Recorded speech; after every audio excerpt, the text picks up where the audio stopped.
सुप्रजा रामपूर्वा सन्ध्या प्रवर्तते उत्तिष्ठ नरशार्दूल कर्तव्यं दैवमान्धिकम्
ನಿರ್ಮಲಾ ತಂಗಿ ನಿರ್ಮಲಾ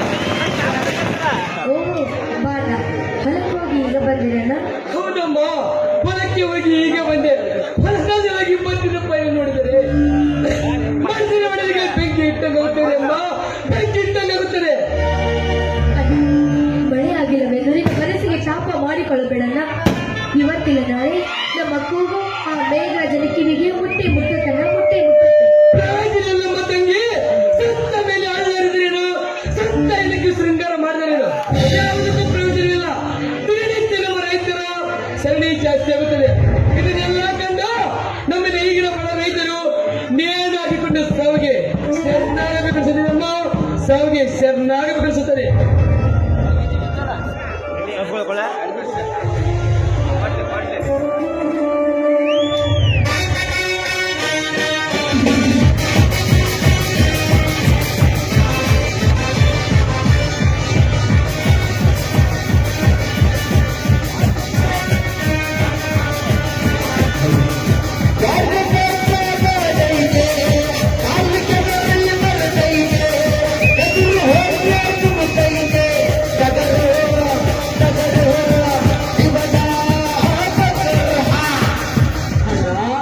ಎಂತ ಹೇಳ್ತೀನಿ ಮಾತನಾಡ್ದೆ ನಾನೇನು ಈ ಮಳೆರಾಯ ಕೈ ಕೊಟ್ಟರೆ ಸಾಲಕ್ಕೆ ಚಿಂತೆ ಮಾಡ್ಬೇಕಾ? ಸಾಲಕ್ಕೆ ಚಿಂತೆ ಮಾಡೋ ಸಾಲದಲ್ಲಿ ತಪ್ಪಿಲ್ಲೇನಾ? ದುಡ್ಡು ಇದ್ದವನು ತಿಂದು ಸಾಲಿಲ್ಲ, ಗಳಿಕಿದ್ದವನು ಹರಿದು ಸಾಲಿಲ್ಲ. ಜೀವನ ಹಿರಿವರೆಗೂ ಗಂಡಸಾಗಿ ದುಡಿದ ಸಾಲ ತೀರಿಸೋಣ. ಶಂಕರ, ಅದನ್ನು ದುಡಿದರು ನಮ್ಮ ಹೊಟ್ಟೆ ಬಟ್ಟೆಯ ಮಾತ್ರ ಸಾಲುವುದಿಲ್ಲ. ಹೇಗೆಪ್ಪ ಹೇಗೆ? ಅಣ್ಣ, ಸಾಲಕ್ಕೆ ಚಿಂತೆ ಮಾಡಿ ಸಣ್ಣಾಗಿ ಸರಗಬೇಡ. ಈ ನಮ್ಮ ಇಡೀ ಭಾರತ ದೇಶವು ಸಾಲಲ್ಲಿ ಸಿಲುಕಿರುವಾಗ ನಮ್ಮ ರೈತರ ಸಾಲ ಬರುವಲ್ಲಿ ತಪ್ಪೇನಿದೆ? ಅಣ್ಣ, ಗಳಿಕೆ ಇದ್ದವನು ತಿಂದು ಸಾಲಿಲ್ಲ, ಸಾಲ ಮಾಡಿದವನು ಹರಿದು ಸಾಲಿಲ್ಲ. ಈ ಊರ ಮಾದರಿಯಿಂದ ದುಡಿದುಗೆ ದುಡಿದು ಜೀವನ ಸಾಗಿಸೋಣ.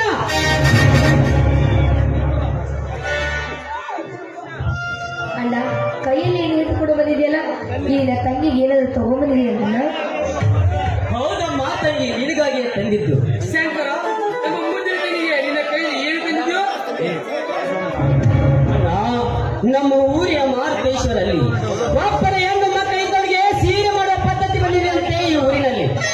ಅದಕ್ಕೆ ಈ ನನ್ನ ತಂಗಿಗೆ ಒಂದು ಒಳ್ಳೆಯ ಸೀರೆ ಉಡಿಸಿ ಅವಳನ್ನು ನನ್ನ ಮಗಳು ಹೇಳ್ತಾಗಿರ್ಬೇಕೆನ್ನೋದೇ ಈ ನನ್ನ ಅಣ್ಣನ ಆಸೆಗಾಗಿ ಸೀರೆಯನ್ನು ತೆಗೆದುಕೊಂಡು ಬಂದೆ. ಅಣ್ಣ, ಇಷ್ಟೊಂದು ಕಿಮ್ಮತ್ತಿನ ಸೀರೆ ತೆಗೆದುಕೊಂಡು ಬಂದಿದೆಯಲ್ಲ, ಇದೇ ಹಣದಲ್ಲಿ ಒಂದು ವಾರ ಊಟದ ಹೊತ್ತಾದ್ರೂ ಹಾಕಿತ್ತಣ್ಣ. ಇದೇ ತೆಗೆದುಕೊಂಡು ಬಂದಣ್ಣ. ಹುಚ್ಚಮ್ಮ, ನಿನ್ನ ಬಟ್ಟೆಗಿಂತ ಈ ಹೊಟ್ಟೆಯ ಊಟವ ಹೆಚ್ಚಿಂದೆ. ಒಟ್ಟಿಗೆ ಹಿರಿಯದಿದ್ದರೆ ಈ ಸಮಾಜಕ್ಕೆ ಏನು ಗೊತ್ತಾಗುದಿಲ್ಲ. ಅದೇ ಹೆಣ್ಣಿಗೆ ಮಾಡುವ ಸಂಪ್ರದಾಯ ಸಮಾಜಕ್ಕೆ ಗೊತ್ತಾದರೆ ಇಂకొక ತಂಗಿಗೆ ಸೀರೆ ತಂದು ಉಡಿಸುವ ಕಿಮ್ಮತ್ತಿಲ್ಲದ ನಾಮದಂತ ನಮ್ಮ ಈ ಸಮಾಜ. ಅಣ್ಣ, ಈ ಸಮಾಜದ ಮಾತಿಗೆ ಕಿವಿ ಕೊಡಬಾರ್ದಣ್ಣ. ಹೊಟ್ಟೆಗೆ ಊಟ ಇಲ್ಲಂದ್ರೆ, ಉಡಲು ಬಟ್ಟೆ ಇಲ್ಲಂದ್ರೆ ಈ ಸಮಾಜದಲ್ಲಿ ತಂದು ಕೊಡುತ್ತೇನಣ್ಣ. ನೋಡಣ್ಣ, ನಿಮ್ಮ ಗುಣ ನನಗೆ ಚೆನ್ನಾಗಿ ಗೊತ್ತಣ್ಣ. ಬಡತನದಲ್ಲಿದ್ದರೂ ಕೂಡ ತಂಗಿಯನ್ನು ಬಂಗಾರ ಅಂತ ಇಟ್ಟವರು ನೀವು. ನನ್ನ 2 ಕಣ್ಣುಗಳಿದ್ದಂತೆ ಅಣ್ಣ ನೀವು. ತಂಗಿ, ಇವೆರಡು ಅಣ್ಣಂದರಿಗೆ ಯಾವುದೇ ಕಲಂಕ ಬರಂತೆ ಕಾಯ್ದುಕೊಳ್ಳುವುದು ನಿನ್ನ ಕರ್ತವ್ಯ. ಈ ಶ್ರೀಮಂತರನ್ನು ನೋಡಿ ನಿನ್ನ ಮದುವೆ ಮಾಡಿ ಸಂಪತ್ತಿನ ಮೇಲೆ ಮಾಡುದು ನಿನ್ನ ಇಬ್ಬರು ಅಣ್ಣಂದಿರ ಕರ್ತವ್ಯ. ತಂಗಮ್ಮ, ಹೇಳ್ತಾ ಇದ್ದೆ, ಮಾತು ಮಟ್ಟಿಗೆ ಬರೀ ಮದ್ವೆ ಅಂತಿದ್ಯಾ? ನಡೆ, ಮೊದಲು ಊಟ ಮಾಡೋಣ. ಆಯ್ತಮ್ಮ, ಹೋಗೋಣ. ಈ ತಂಪಾದ ರಾತ್ರಿಯಲ್ಲಿ ನಿನ್ನ ಪಾದ ಗೀತ ಅಣ್ಣನ ಮನಸ್ಸನ್ನು ನೋಯಿಸಬಾರದೆ ಒಂದು. ಅಣ್ಣ, ನಿನ್ನ ಮಾತಿಗೆ ನಾನೇಕೆ ನೋವು ಮಾಡಿ?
Akshay